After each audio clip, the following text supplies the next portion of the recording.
শখে তোমরা নৃত্য করবে নাকি? কারা? এই নীল শাড়ি দিদি, ওরা নৃত্য করবে বলে এসেছে। হ্যালো দাদা, মনিটরে এই সাউন্ডটা দেন যে দোহারের মুখে। হ্যালো, যে রাধে সাউন্ড সব চলে গেছে, মানে বক্স চাল করেছে তো দিদি এখানে একটু বাড়িয়ে দিন। হরি বল, 1 2 3 4 নাম্বারটা 4। এই তোমরা নৃত্য করবে নাকি? এই সখী, এই সাদা শাড়ি পরে নৃত্য করে দেখা না।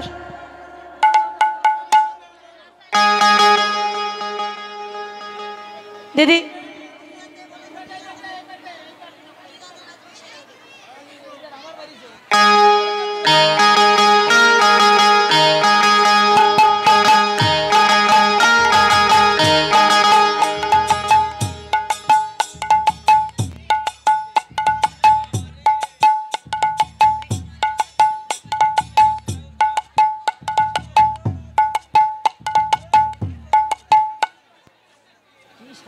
বলো ধনী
দাঁড়ান, যেও না, দাঁড়ান।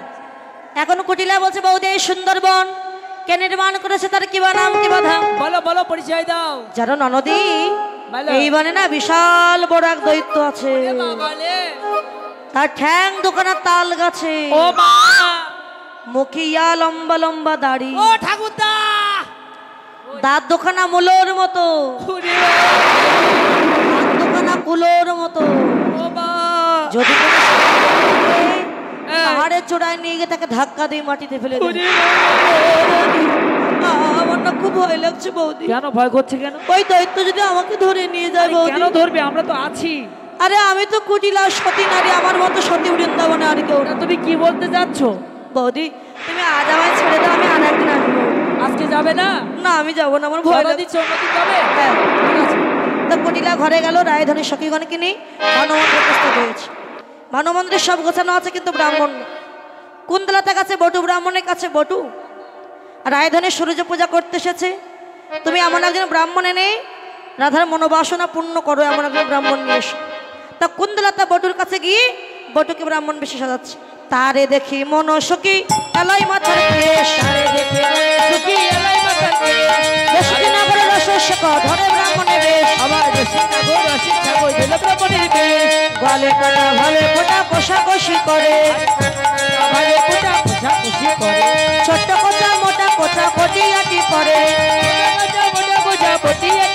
ঘরে লইয়া পতি হইয়া যদি আইলা দেবের ঘরে। পূজার সাজ দেখি বিপ্রে মন শাসন করে, বটু কৃষ্ণকে ব্রাহ্মণ বেশে সাজিয়ে ভানু মন্দিরে নিয়ে গেছে। তো সখীরা দেখছে ব্রাহ্মণ এসেছে, বসার জন্য আসন পেতে দিয়েছে। বটু ব্রাহ্মণ বসেছে। এখন কি লিখছে বটু ব্রাহ্মণ? ক্ষীরের নাড়ু দেখে বটু কহে বারবার, ক্ষীরের নাড়ু দেখে বটু কহে বারবার, ওরে আইসে যখন পূজা দেবে রইতে নারী আর।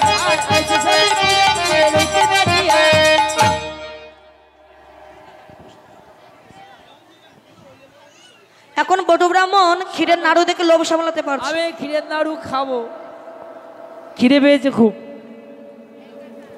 এই যে গলিনীগণ, ওই নাড়ুগুলো আমাকে একটু দাও তো, একটু খেয়ে দেখি ভালো কি মন্দ। শীঘ্র দাও।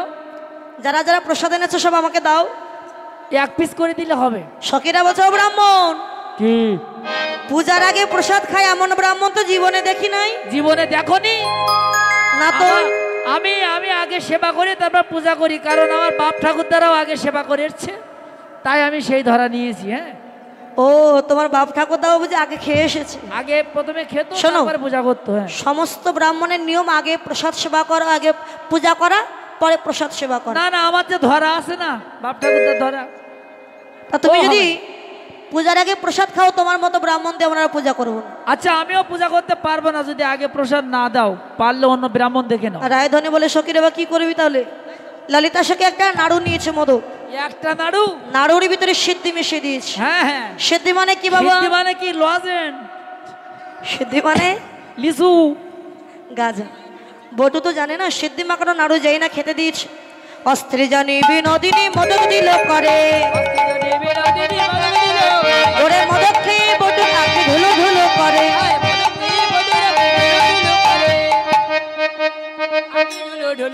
এই যে সখীরা তুমি নৃত্য করো।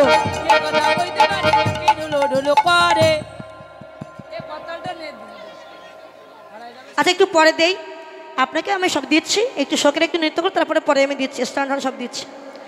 এখন সেই সিদ্ধি মাখানো নাড়ু সেবা করে বটু মাথা ঘুরে অজ্ঞান হয়ে পড়ে গেছে ভানু মন্দির। সখীরা বলে রাধে, এই মন্দিরে তো আর কেউ নাই, তোর গোবিন্দ ব্রাহ্মণ বেশে এসেছে সূর্য পূজা করবার জন্য। আমরা বিচিত্র ঝুলন নির্মাণ করে রাধা গোবিন্দকে একটু ঝুলনে দেব।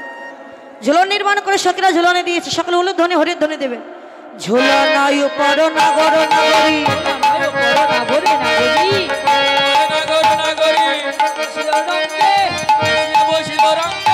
ঝুলাইবা ঝুলানো সকল ললনা, গদ গদঙ্গ ভরে, ঝুলাইবা ঝমকে রাধিকা চমকি, তারে কি নাগর ধরে, হাসা হাসা বাহু প্রসারিয়া ধ্বনির করিল কোলে, আজ ঝুলাইতে হে লাগিল, তাই ধ্বনি বিনোদিনী ঝুলাইতে লাগিল, সবাই জয় দাও জয় দাও।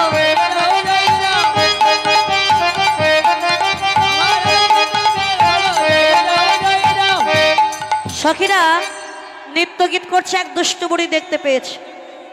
দুষ্ট বুড়িকে জটিলাকে ডাক দিয়েছে, এই জটিলে, কুটিলে, এই তোদের বউ কোথায় গেছে রে? আমাদের বউ সূর্য পূজা করতে গেছে। ওরে সূর্য পূজা না, আমি সেই সূর্য মন্দিরের নিকট থেকে আসছিলাম। কি দেখেছিস তুই? দেখলাম তোদের এই বউ হ্যাঁ।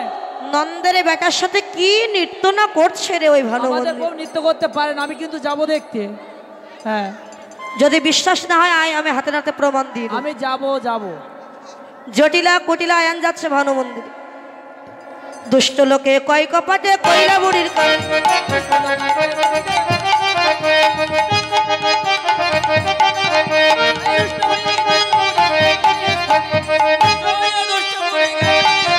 ওরে বুড়ি চলে গুড়ি গুড়ি, হাতে লয়ে একটা লড়ি, বুড়ি চলে গুড়ি।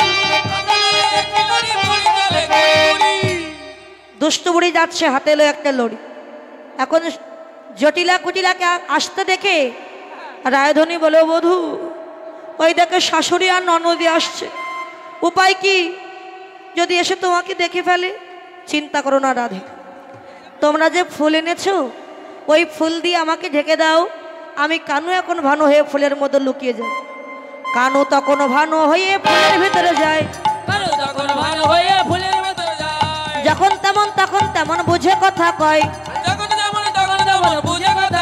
ওরে কানু তখন ভানু হলো, বদন ভরে হরি বলো, কানু তখন ভানু হলো।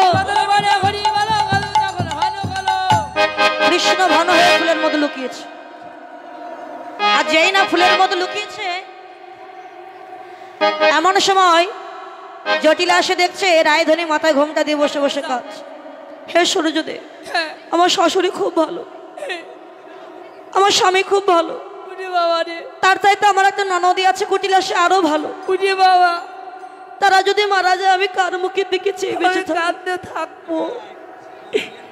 ফুলের ভেতর থেকে গোবিন্দ বললেন, শোনো রাধা, বলো প্রতিব্রতা, তুমি কেন করো স্তুতি?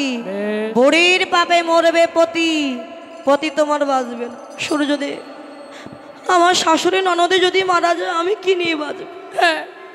যারা খারাপ তাদের একটু ভালো বললে মনে খুব আনন্দ হয়। জটিলা কুটিলা দেখছে আমাদের বউ আমাদের মঙ্গলের জন্য পূজা করতে এসেছে, আমরা তাকে অবিশ্বাস করো। বৌমা, কি ও বৌমা, তুমি তো কখন এসেছো পূজা করতে, এখনো পূজায় বসনি কেন বৌমা? ব্রাহ্মণ পাচ্ছি কি না। করবো? ব্রাহ্মণ পাচ্ছি না। কেন? ব্রাহ্মণ তো আছে। কোন ব্রাহ্মণ? এই বসে আছে। এই হ্যাঁ, আর শোনো, করবে না। পূজা করতে গেলে দক্ষিণা লাগবে, আর রাধা গোবিন্দ লীলা আস্বাদন করলে তো সবার দক্ষিণা দিতেই হবে। তো দক্ষিণা দিতে হলে, লীলা দক্ষিণা দিতে হলে আমার তরফ থেকে সখীদের পাঠাচ্ছি, সবাই গোবিন্দ সবার দক্ষিণা দেবেন এবং ভক্তি ভরে সবাই পূজা করবেন। তোমরা বসো বসো বসো বসো।